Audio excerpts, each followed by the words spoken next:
Hi, Nicole. Nice to see you. Happy Friday. Yes, ma'am. If it's Friday, Dems fighting words. Tonight, supreme disarray. We will fight today, we will fight tomorrow, and we will fight until this country lives up to its values. Thank you all. Democrats are spoiling for a fight over the Supreme Court. But is the plan to fight already spoiled? Plus, political production. The president's top allies put on a show, attacking the man overseeing the Russia probe. Whatever you got, finish it the hell up, because this country is being torn apart. Why do Republicans and the president seem so worried? And as the Supreme Court season ends, we pay tribute to the unsung and sometimes unpaid heroes of journalism. This is MTP Daily, and it starts right now.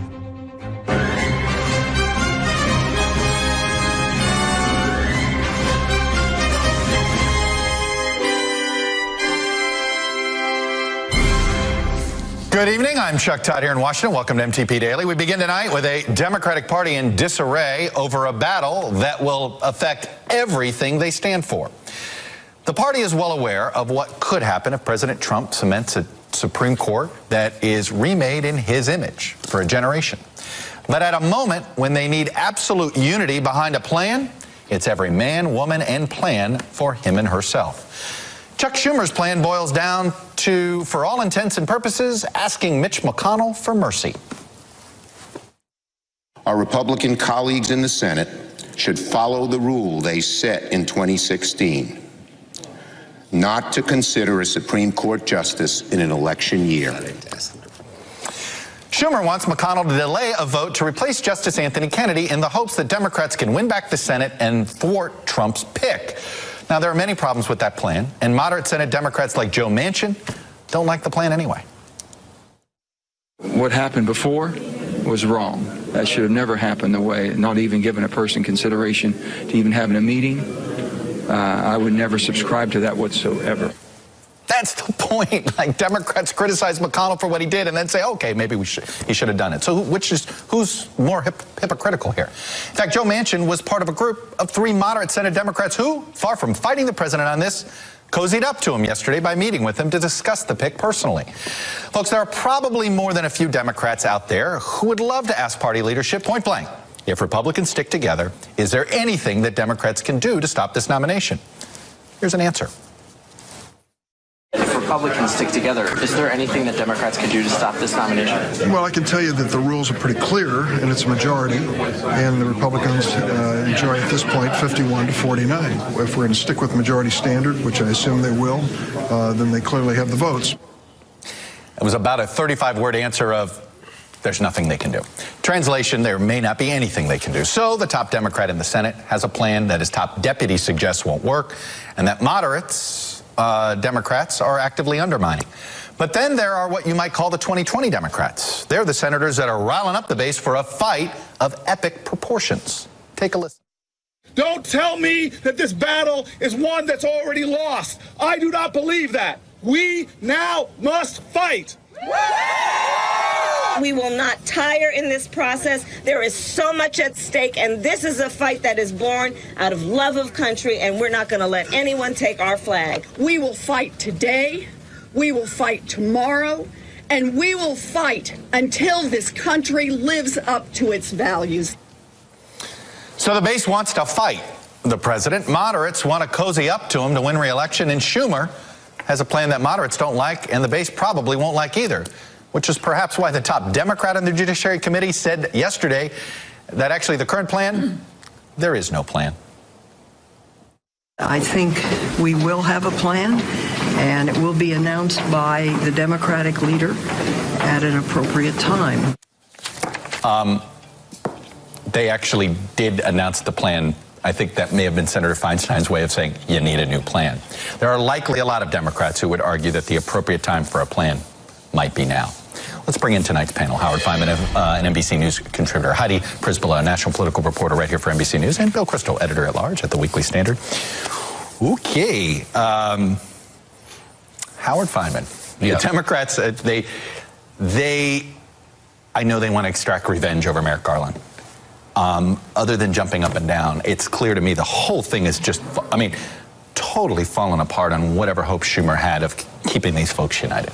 Well, that's right. On the one hand, he wants to make sure that the Democrats have a decent chance of retaking the Senate, which requires mollifying, at least to some extent, those moderates. I think that means is that the plan is jumping up and down, as you said. And they, you know, it's funny, I put out a tweet the other day saying, well, maybe a sit-down strike is all the Democrats can do. And I was being somewhat facetious, you know, having been in college when we were taking over administration buildings. Yeah. And I got all these tweets in response saying, yeah, sit-down strike. So I think you might actually see one in the halls. I mean, that's going to be that kind of thing that's going to happen. Well, it's going to be more symbolic than procedural. There is a hashtag coat hangers for Collins, I think. You have women activists are being asked to send coat hangers to Susan Collins to try to get her to essentially make Roe v. Wade a litmus test. Well, that's the only move is with those. And that's what you're going to see is, I think, that outsized activism that's going to turn some people off. And there is tactical nature to that, Chuck, because the tactical focus to this is to get Susan Collins and Lisa Murkowski to feel so uncomfortable that they will view it in their political interest to kind of stand firm on this, because the president himself said during the campaign that he would view Roe as a litmus test, that he would choose the Supreme Court nominee who would overturn Roe. Now he's saying, oh, we're going to pick someone potentially more opaque, but that is going to be what underpins all of this. You previewed a quote that I might as well play for everybody. The president, president was asked by Maria Bartiromo of the Fox Business Network on that issue of Roe as a litmus test. Let's play the clip. Are you going to ask your nominees beforehand how they might vote on Roe versus Wade? Well, that's a big one, and probably not. They're all saying, don't do that, you don't do that, you shouldn't do that, but I'm putting conservative people on, and I'm very proud of Neil Gorsuch. He has been outstanding. His opinions are, you know, is so well written, so brilliant. And I'm going to try and do something like that, but I don't think I'm going to be so specific. Can I just tell you, Heidi, that's so un-Trump. You know, candidate Trump would be going, this is a silly Washington ritual. Don't you want to know my position on abortion? Well, I want to know his position on abortion. There's some times when he takes advice. And this clearly, that's right, somebody gave advice. Of those moments. But this clearly has something that he laid out before that he is going to make an issue, or that he wanted to make an issue out of, and that's why this is going to put so much pressure on those two lawmakers. And like you said, you've got the campaigns from the outside groups. The Democrats have been organizing on this for a while. You've got some of the former Hillary Clinton campaign people planning to pour about $10 million into it. So I think the Republicans see this coming. You see Republicans like Senator Thune saying, well, you know what, let's pick somebody intentionally who is a little bit more moderate, and Lisa Murkowski and Susan Collins saying, you know what, forget about that Federalist list of 25 people. You got to branch out of that. Bill, do you buy that, though? Don McGahn, Mitch McConnell, don't they love their list? Well, they may love the list, but the pick matters. I mean, Gorsuch won partly because he was very good at the hearings, and it made it easier for the three Democrats to vote for him, and it made it easier for wavering Republicans to stick with him. I do think the Democrats are kind of pathetic. I mean, they have 49 senators, not 41 or something. No, you know, 49 senators. And they won a majority of the popular vote, and they have, I mean, they have some arguments about McConnell, apart from the whining about it, but they have an argument that, well, what about, can't we at least delay? They have the ability to tie up the Senate in certain ways, and extra, you know, but they're just, they do look kind of pathetic. I think letting the fact that those three Democrats who did vote for Gorsuch, who was at Heitkamp, Manchin, and Donnelly, went to the White House to meet with Trump. They can't. Schumer doesn't have enough clout to say, "Hey, don't do that yet. Give me a week before recess." Just say, "Mr. President, it's always an honor to come to the White House. I'll show up in 2 weeks.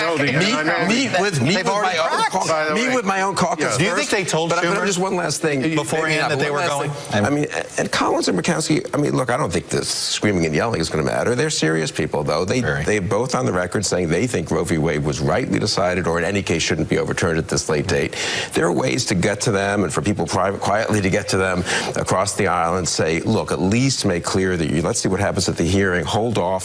But instead, the screaming and yelling, in some sense, makes it easier for McConnell to say, you can't buckle to a bunch of left-wing activists sending you coat hangers, for God's sake. Yeah, well, I do think that maybe Manchin and Donnelly and Heitkamp, are those the ones who went and met with the president, are getting their negotiating advice from Donald Trump? I mean, because they gave the thing away to begin with. And you're right, they only need one. The Democrats only need one vote. If they all stick together, they just need one vote. But I think that the president is going to stick with that list of 25. And I think he will look for people on that list, look for another Gorsuch, or as close to Gorsuch as fine. Somebody told, by the way, I think Mike Lee makes a lot of sense because he's a senator. Yes, but he makes less sense because he's so on the record about abortion as a politician, as you know, in addition to okay, can we pause that a minute? Is there a dumber ritual in Washington than us all allowing, yes, let's have Supreme Court justices that we have no idea what they think of the most important court cases decided in American history? Yeah. No, Can somebody explain to me why we conduct a job interview in public? They're going to say it's settled law, but we can't speculate if it comes back up again. I do think that, since that is the greatest vulnerability, I would say, if you think of the general public opinion not wanting to overturn Roe, in a sense that, I don't think what happened incidentally with the 5-2 majority. I do not think Chief Justice Roberts is going to overturn think Roberts would do it. He might chip away at, I agree. Not having said that, yeah, I do think that's the greatest vulnerability, which makes me suspect that Trump might try to avoid picking. Might try to mute that as much as possible by picking one of the judges on the list or people on the list who are less on the record on this. I think that for whatever reason, Donald Trump, even though he obviously doesn't care much about the mechanics of the law, cares for his legacy and for wherever he thinks he's going to end up on the president chart of getting nominees confirmed, which is why he was coached well on that one answer. I do think if and I think maybe the Notre Dame professor, the Notre Dame professor, Barrett, she Is that the answer? She may be just as pro-life as Brett Kavanaugh. But she has the additional virtue, Chuck, of being only 46, I'd say only 46 years old. And Donald Trump has already, 46 is young now. Has already talked about, you know, I want somebody for 40 years. Yeah. So I think she's somebody to keep your eye on. And the fact that she's a woman, I think, could also help her chances with women some can people. Be against Roe too, though, and I do think that unless you can satisfy those two female lawmakers, they have shown that even though they voted for Gorsuch, this is a court, you know, majority-making vote that's going to be on the court here. And they've shown in the past that they are willing to buck their party on what issue. Right. Healthcare, women's healthcare. They were, in addition to John McCain, who got all of the attention and all of the credit for torpedoing Obamacare repeal. It was those two female Republicans who stood up, and it was on the issue of women's health. But you're only talking two votes. Donnelly, Heitkamp, and Manchin would. But they can't go. I just don't believe that. I mean, maybe Manchin, I think, is in a field maybe a class by himself. Donnelly and I mean, 98% of Donnelly and Heitkamp's donors are not just mildly on the other side on this; they're fervent on this. And I just think the Democratic base. I mean, they could have. You know what will happen? I believe if either both members of the Democratic base in Bismarck. I don't agree with that. If either of them votes for confirmation, there will be a write-in campaign for some left-wing protest candidate who will take 5%. Who will take 5% of the votes. I think the irony, Howard. I don't. All right, we're disagreeing. Just on this candidate thing, there's one woman on the list, Margaret Ryan, who's on the top military court. She's not even an Article III judge. She's not an Article III judge, but seems to have a distinguished record. Because she's on the military court handling those kinds of cases, she has no record at all on some of the stuff, social like issues, Roe v. Wade. And she's a Marine, was a Marine, and that Trump likes the military, as we know, and Marines in particular. Jim Mattis, John Kelly. I think she would be a. Leonard Leo wouldn't like that, though. But she's on the list. She's on the list. She's the least Leonard Leo-like judge on the list. This is another part. I don't know, or maybe I think less remarked on than it should be. The role of the federal system. We talk about it. They're part of the ecosystem now, but they have really run this entire thing for 40 years, for 30 years. Well, but 30 years, and I would argue it's been building. 15. It built to that list of John 25. Roberts. That was their big achievement. No, it started with John Roberts. That was their first big win. Was Roberts, then Alito. Right after the Myers disaster, they got Alito, and then now the federal, they control it all. Well, it goes back to your question, Chuck, of why we maintain this fiction of assuming that we're not discussing politics when we're discussing Supreme Court nominees. It's because, in theory, as the founders set it up, there was supposed to be one one set of umpires who were not so political. But that's always been a fiction, and whatever's left of that has been ripped away, was ripped away, I would argue, and Democrats don't like to hear me say this, with Bork. With Bork. Bork was the thing that began the point of no return for all of this, and there's no going back. There's no going back. Of course, abortion, you know, the pro-choice community says it almost doesn't matter whether this person is opaque because the states, whoever the nominee is, the states are already getting the cue. There have already been so many changes at the state level, and there are other ways to go at attacking Roe. It doesn't have to be an all-out I was just going to say, I think John Roberts doesn't want to overturn, but that doesn't mean he won't let chip away. I think the technology-based legislation is the legislation abortion rights activists should fear the most, making its way. You could picture John Roberts being comfortable with allowing some technology-based legislation, heartbeat sound, all those things. Maybe they shouldn't fear it. Maybe it's interesting, but I'm guessing that's where this goes. There's already bills like that, by the way, in Louisiana, Iowa, Mississippi. I think Iowa already went through. It will surely at some point wind up before the court.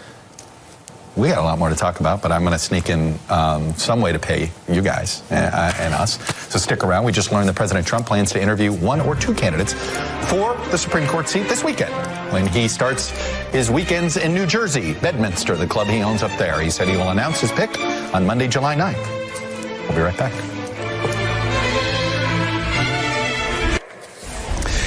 Welcome back. Democrats are fired up over the latest vacancy in the Supreme Court, but how can they channel that anger into something productive? Joining me now is Ben Wickler. He's the Washington director of MoveOn.org. Ben, welcome back. Thanks for the chance to be here. So as I outlined at the top, it seems like Democrats fall into three camps here, right? You get the leadership just looking for a way to keep the party united, and Chuck Schumer, and saying just going for delay. You've got the moderates looking out for themselves and their own reelection, which understandable, the politicians do. And then the activist base, they feel as if, oh, right, oh my God, look what they did to Merrick Garland. I can't believe this. They want to do something, but there's really nothing Democrats can do. And yet, I take it you'd like to see them do something. What is that something? So there is something Democrats can do.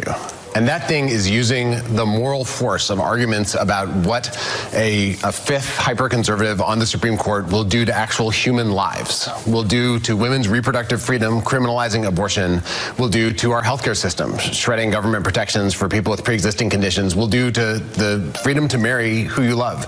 Those are the things that people understand in their own lives. And if we bring it back, not the procedural arguments, not the kind of political arguments, if we bring it back always to how it's going to actually affect people's freedom and life or death right now, that's the kind of moral argument that, if made with the kind of energy we had in the healthcare fight, that's our best shot at actually winning this. Let me ask you this. Yeah. And this is going to, why is it that your side of the aisle, progressives, don't unify in the judge issue the way conservatives, conservatives decided this was a hill to die on about 25 years ago, and they built a fortress to basically to fight these fights in the judiciary branch. The progressive movement seems to get upset about the court after the fact, never before the fact. Why is that? So historically, it's been sort of like anti-war movements, which tend to get going after the war begins. Right. That's been a problem. I think this time is going to be different. Because this time it's very clear that the fifth vote on Roe versus Wade, the fifth vote on marriage equality, the fifth vote on the gains that have been made, and crucial things that people sort of expect to be part of their lives, that's now at stake. That's in danger. And we haven't had a vote that shifted the balance of power in the court in the same way until now. There's this powerful psychology of loss aversion. People really, really fight to avoid losing something that they've counted on. And right now, suddenly, that's what's on the table here. That's why I think what was the mistake, in hindsight, what was the mistake you think Democrats did in 2016 with this seat? Do you think that Senate Democrats, President Obama, in hindsight, what was the mistake? I think the fundamental thing in 2016 was, there was a very high-minded argument for a nominee like Merrick Garland, and he's a wonderful guy and jurist by all accounts. He was not a nominee that fired up grassroots activists. Why? But with the vision. Because he was a white guy? He was both a white guy and an older white guy, and also a person with a track record of the most measured, careful opinions, not somebody who So that's what you're saying is don't be a radical moderate? I'm saying if you want people to, wake up in the morning and think, how do I get that guy in the court? You got to put someone up who champions a vision of justice that people deeply believe in, that they can see how it would play out in their own lives. And I think that's, on the right, they're very conscious. When have the Democrats ever done that for a Supreme Court nominee, though? That's a great question. I think that speaks to the exact They love Ruth Bader Ginsburg now. Right. Okay, honestly, I don't remember a groundswell. I covered that. That was one of my early years. Stephen Breyer was a second choice of Bill Clinton's, I think. At the time, there wasn't the same thing. When have Democrats ever gotten excited about a court pick? So I think there's a noble, high-minded view of the kind of classical idea of how courts work that has reigned on the left, among Democrats for maybe the last century. And it hasn't caught up to the reality that on the right, there's a very clear instrumental view of the courts as an instrument of partisan warfare and as an extension of the conservative movement. Mm-hmm. There's a whole apparatus that's built around this idea that the courts can be where they win. Do you think the left's problem is they don't accept that premise, that the courts are also a partisan playground? That basically the Republicans decided, now we're going to make it a partisan. We're going to fight it as a partisan warfare. There are liberals on the courts, so let's get conservatives on the courts. Let's have at it. And Democrats are stuck in the idea that, no, the judiciary is supposed to be the umpire. I think we are now in a moment where it is clear that the war has been declared, whether Democrats like it or not. And this is the time that we need to fight that war.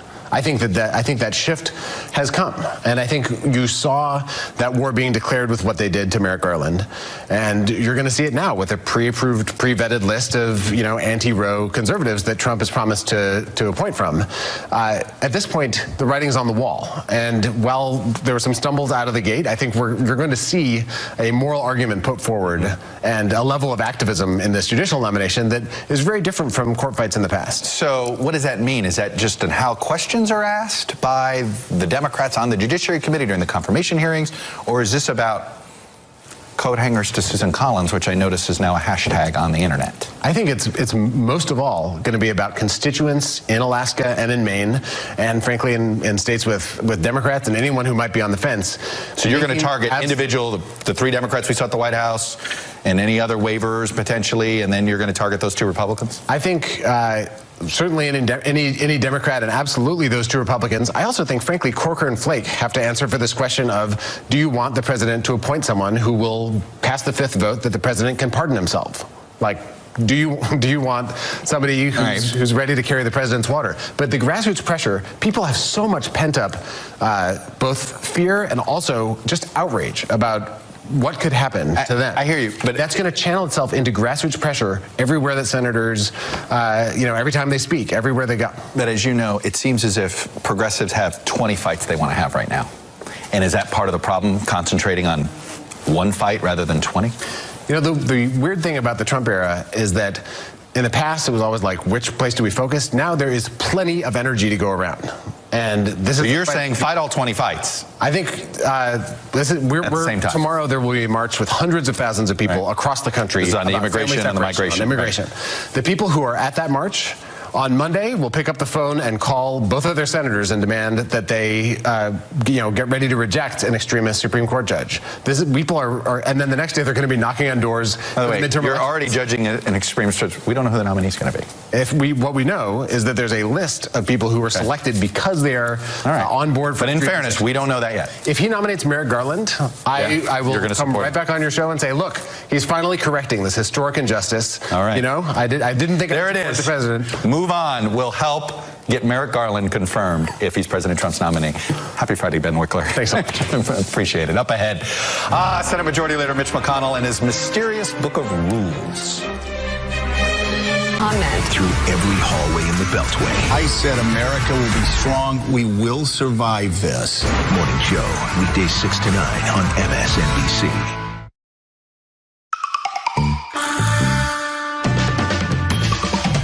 Welcome back. Tonight I'm obsessed with Senator Mitch McConnell's floating rules of fairness. As you no doubt know, in 2016, McConnell refused to give President Obama's Supreme Court pick Merrick Garland a hearing because he said it was an election year and the voters should decide, and he invoked something called a Biden rule. Now, of course, it's an election year again, but McConnell says, no, I meant in a presidential election year. Of course, President Trump's pick will get a vote this year. perhaps we should suggest the publication of Rules Are a Mitch for other reasons why 2018 is a more appropriate year for a vote on a Supreme Court justice. For instance, did you know that votes may be held in years with a full solar eclipse? Good news for Neil Gorsuch last year. Votes may be held in years when there are 2 Senate elections taking place in the state of Minnesota. Oh, shoo. All right, he can do that now. There's 2 this year. Votes may be held at a time when the reigning champions of 3 of our 4 major sports teams are first-time winners. Astros, Eagles, Capitals. President Trump owes you a thank you.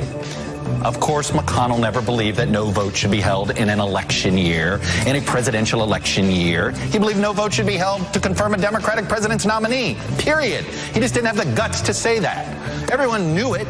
Why not say it? I don't want President Obama's nominee on the court. That way McConnell wouldn't have to debase himself now and the ridiculous muscles that everybody's pulled this week in the United States Senate. It's absurd. Instead, how about we win, you lose, tough luck? You want to pick Supreme Court Justice, Democrats? Try winning an election. And one more thing. You know why Donald Trump is president? Because too many politicians created BS rationales, and he said, I'm calling BS on all you guys. They're all full of it anyway. So why elect any Washington politician? Now that I think of it, that seemed to work out pretty well for Mitch McConnell. First rule of SCOTUS Fight Club: there are no rules. We'll be right back.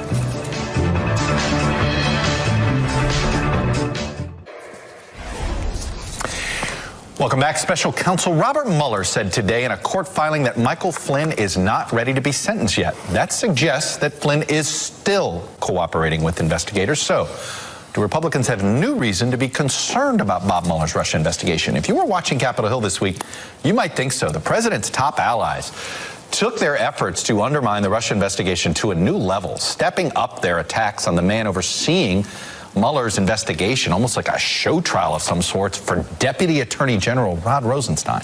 Take a listen. Mr. Rosenstein, why are you keeping information from Congress? Congressman, I am not keeping any information from Congress. Did you threaten staffers on the House Intelligence Committee? Did you threaten to subpoena their calls and emails? No, sir, and there's no way to subpoena phone calls. Well, I mean, I'm just saying.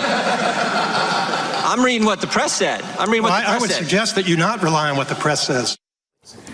Not press, the people. This wasn't legitimate press that he was referring to. I think it was sort of their leaked world that these weird emails have circulated. Anyway, that was Republican Congressman Jim Jordan going after Republican Deputy Attorney General Rod Rosenstein, who was appointed by a Republican president.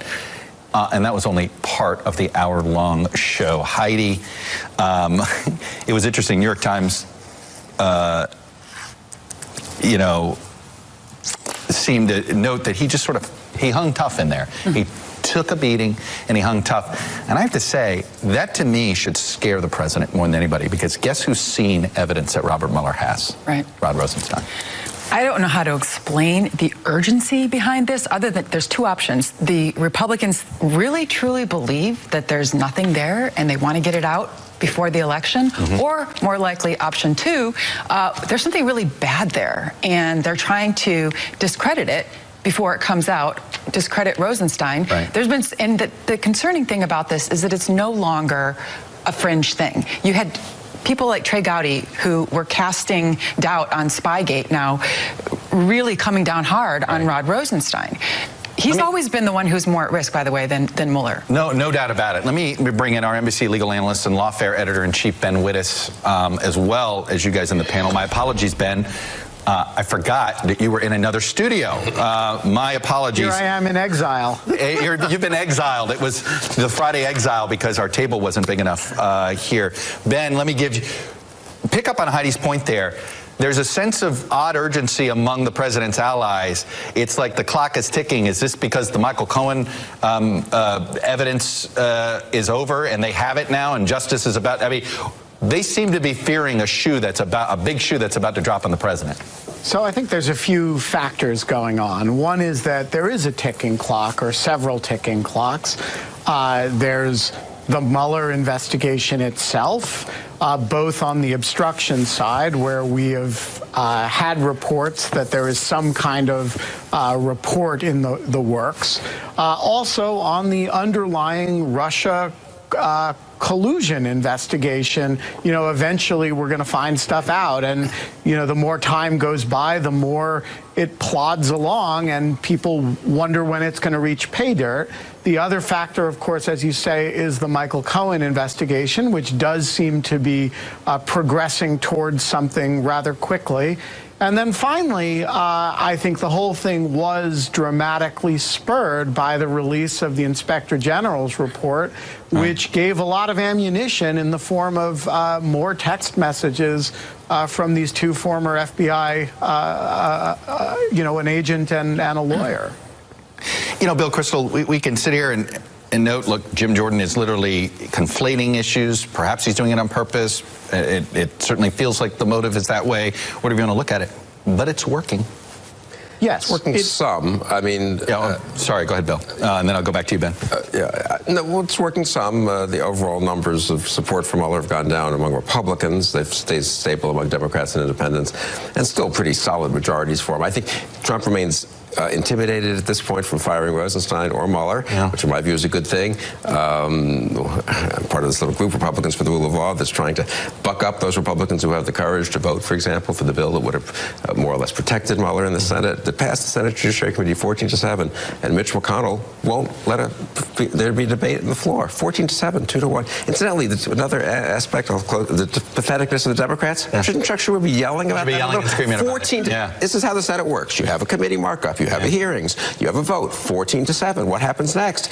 The full Senate gets a chance to debate it and vote on it and offer amendments. You would think. Mitch McConnell says, nope, not coming to the floor. Chuck Schumer, Dianne Feinstein, they're all just...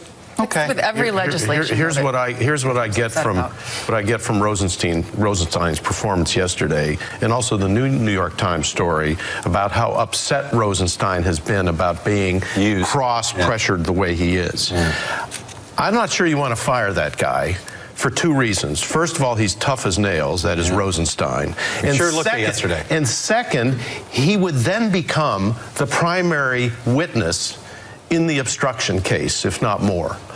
Because firing him would bring up the whole obstruction thing all over again. Let me bring back our Ben. First of all, what did you make of Howard's analysis there that if you fire Rosenstein, he becomes the best witness on obstruction?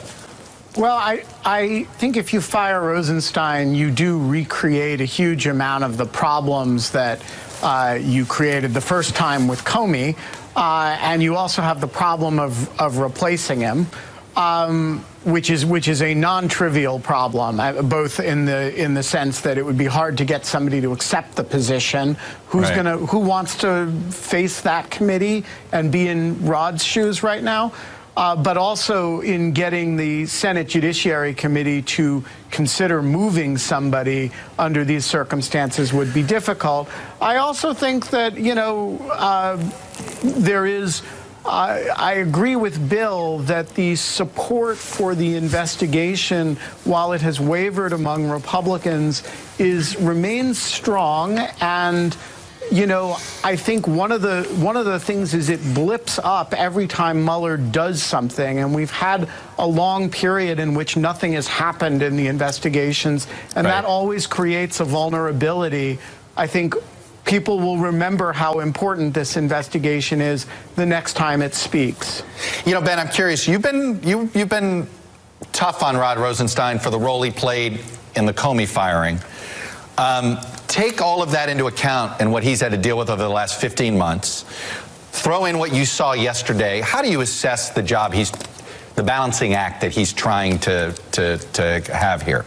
Look, I mean, you know, I've known Rod Rosenstein for a long time, and I was shocked by his role in the Comey firing.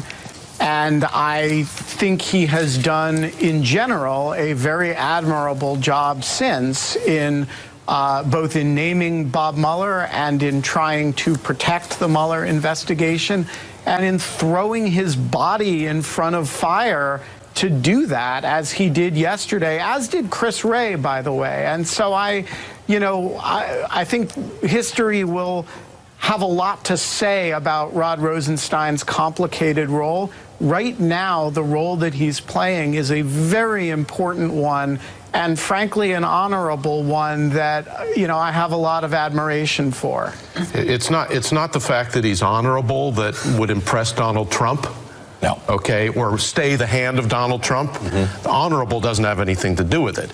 It's the fact that he would be, were he to be fired, he would not only be a terrier, Rosenstein, he would be object lesson number one in the obstruction case. Trump's not always strategic about these things, and I think the leaking of this story actually will do two things. It will make Trump more angry because it will look like Rosenstein, everything that Rosenstein's been saying all along was not true. He was actually done whatever had to do this letter against his will. And secondly, it allows Republicans to then say, see, he's actually going to be a witness in any obstruction Republican case. senators need to say it is unacceptable to fire Rod Rosenstein. Period. That's what saves him. Right. Well, we'll see. But expecting them to say anything is you're going to be waiting a long time. Boy, there's a big Mitch McConnell pattern that I want to get into. Don't tell anybody about the Russian interference and all this stuff. Anyway, Ben Wittes, thank you very much. Much appreciated. Panel, you guys stick around for one more hit with me. Did President Trump, by the way, fall for a prank phone call?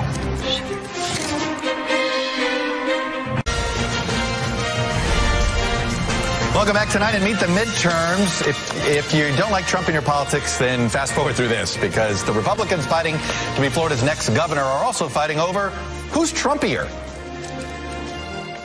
Are you prepared to endorse President Trump in 2020? Most assuredly, and I look forward to campaigning with him as governor of Florida. Well, that would be the first time you ever campaigned with him, because when Donald Trump was trying to win Florida in 2016, Adam Putnam did not attend a single rally with him. You couldn't find Adam Putnam if you had a search warrant. I guess supporting Trump's the #1 issue in Florida? Anyway, President Trump won Florida by a little more than 1% in 2016. But watching that debate last night, you'd think that the margin was 30 times larger. According to the Tampa Bay Times, Ron DeSantis, who does have President Trump's endorsement, mentioned him by name 21 times. Adam Putnam, who is leading in the polls, mentioned the president 5 times. While hugging the president may make sense in a Republican primary, our latest NBC News Mayor's poll has President Trump at just a 45% approval rating in Florida. It's actually pretty good for him compared to other states, but it's still underwater. So bending over backwards to show your Trump bona fides in the primary may burn one of the candidates in the general election. We'll see. We'll be right back with the story of the president. Oh, and the prankster. Boy, the Howard Stern legacy lives on.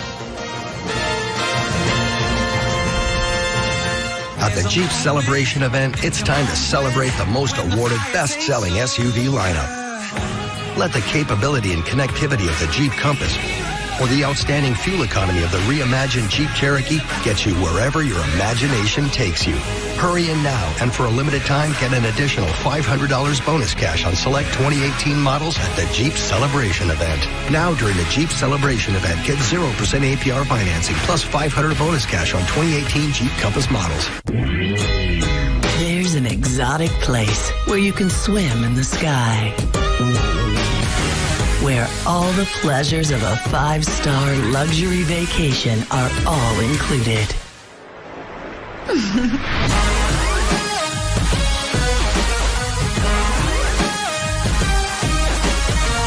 Sandals Grenada. Experience the sandals of tomorrow today. Call 1-800-SANDALS. Many older Americans are in a tough spot right now. They just don't have enough savings to get by. It's their biggest concern. So, why not use a reverse mortgage loan to access your home's equity? Find out more. Call us today to receive a free information kit with a DVD presented by Tom Selleck. A reverse mortgage loan from AAG uses your built-up home equity to give you cash now and when you need it in the future. Pay it back when it works for you or in one lump sum when you leave the home. Call now for a free no-obligation information kit to find out how a home equity conversion mortgage loan can pay for living expenses, medical costs, even credit card bills. I've done my homework, and I know how dedicated AAG is to helping retirees in a caring, ethical way. I trust them. I think you can too. Call 1-800-342-0248.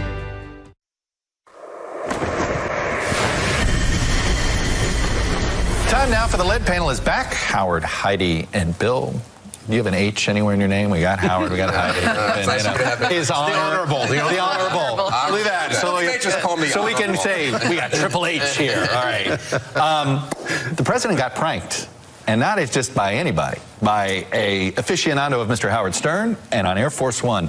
Take a listen. The prank caller pretended they were New Jersey Senator Bob Menendez. This is the infamous Baba Booey. You'll hear that. The White House isn't confirming that this is the president, but they won't confirm anything, but now there's already a new story. They're frustrated at how this happened. Take a listen at this excerpt. Hi, Bob. Hey, how are you? How are you? Congratulations on everything. We're proud of you. Congratulations. Great job. You went through a tough situation, and I don't think a very fair situation, but congratulations. We have to have security at the border. We have to have it. I mean, look, you got 60% of the country, they've got to have security at the border. And that's a good issue for the Democrats too, Bob. It's not like it's good for you or good for me. It's good for both of us. That is courtesy. You did not misread that. The Stuttering John podcast, and at the beginning of his podcast, Stuttering John was complaining he only had to stand up in front of 11 people. You've done a good job promoting the podcast, buddy. I'm guessing your next stand-up event ain't going to have 11 people. Bill, of course, Donald Trump and Air Force One. Part of me is saying this is such the Trump 2018 world we live in. Howard Stern's buddy and Trump. And the substance of it's fantastic. We were talking about this before off air. What's he congratulating Bob on? Go ahead, tell the viewers. Well, for getting off a